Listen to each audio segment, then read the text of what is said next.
Hi, everyone. I'll be talking about competence to consent to research. Before we start, it's important to note that assessment for consent to research differs from that from consent for treatment, and the motivations for consenting to research could vary from those for consent to treatment.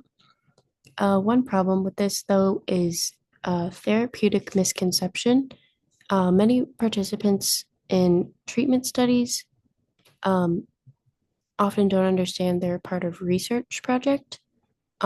Instead, they think they're getting treatment to which they have agreed to participate in. So, what are civil competencies? Civil competencies involve an individual's ability to make reasonable decisions about their lives. The importance in civil competencies is the right to self-determination. Some key ideas: informed consent consists of three key elements, as Melton describes in chapter 11. The first being appropriate disclosure, making sure that the participant knows the purpose of the research and what's going to be happening.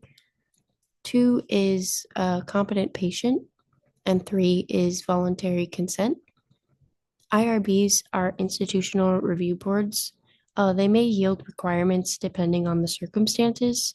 For example, they may waive requirements for full disclosure in a proposed research if it involves no more than minimal risk, which we will define below. And self-determination is an individual's determination of how they will live their life. And minimal risk is the probability of harm or discomfort anticipated in the research is no greater than those ordinarily encountered in daily life or during routine physical or psychological examinations. And I will have a video linked below of the role that IRBs play and how they protect those involved in research.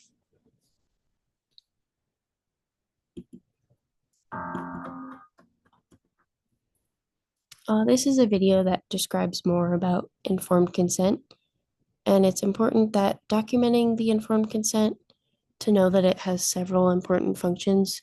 One being knowing that you, the researcher, have obtained the informed consent and have fulfilled that obligation.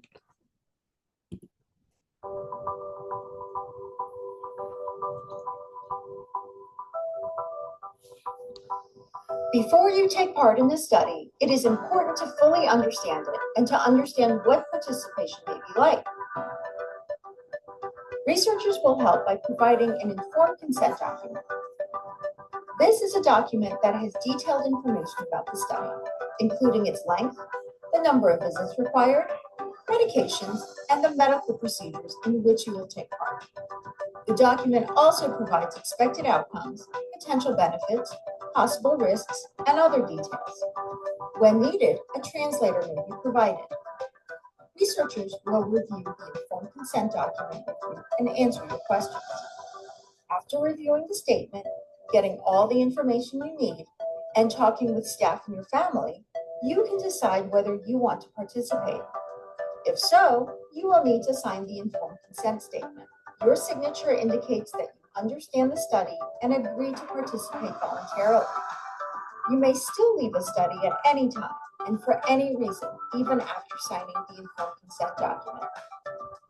Sometimes, a potential participant may not be able to give informed consent because of memory problems or mental confusion.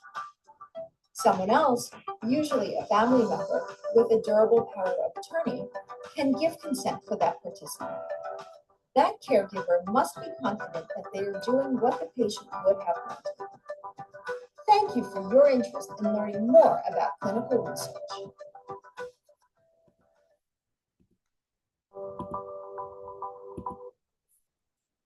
So, some of the legal requirements for informed consent, the Nuremberg Code established the legal framework in this area to ensure that participants that were unable to provide informed consent are prohibited from participating.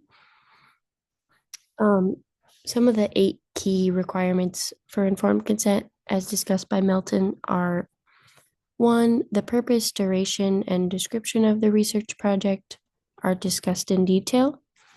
Potential risks are outlined that the participant may endure, benefits of the research for the participant and just in general, alternatives, confidentiality issues that may arise during this research, and compensation or medical treatment if the research involves more than just a minimal risk. You also should include a contact regarding any questions that the participant may have. And 8, you should outline the idea of participation being voluntary. And if the participant wishes to withdraw at any time, they won't be penalized. There are a few other elements that may apply to informed consent depending on different circumstances.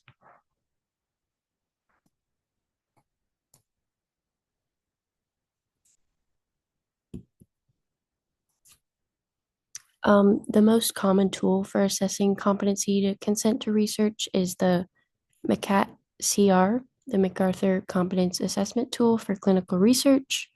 This assesses understanding, reasoning, ability to express choice, and appreciation.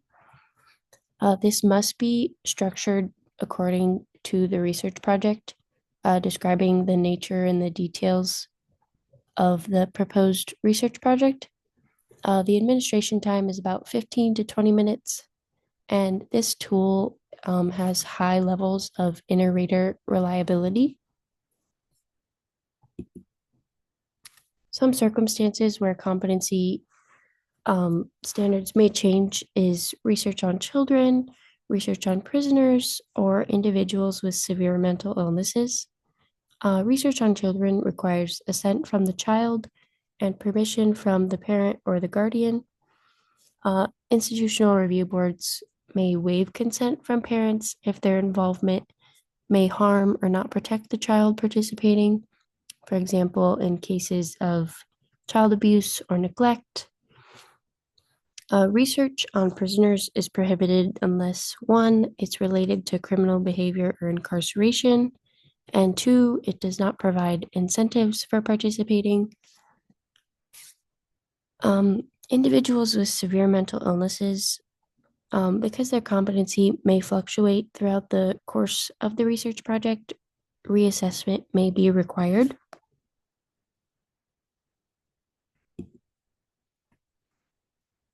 And the discussion question is: what factors should be considered when determining a participant's competency to consent to research?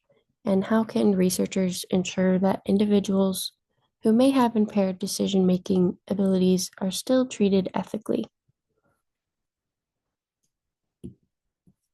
And these are my references.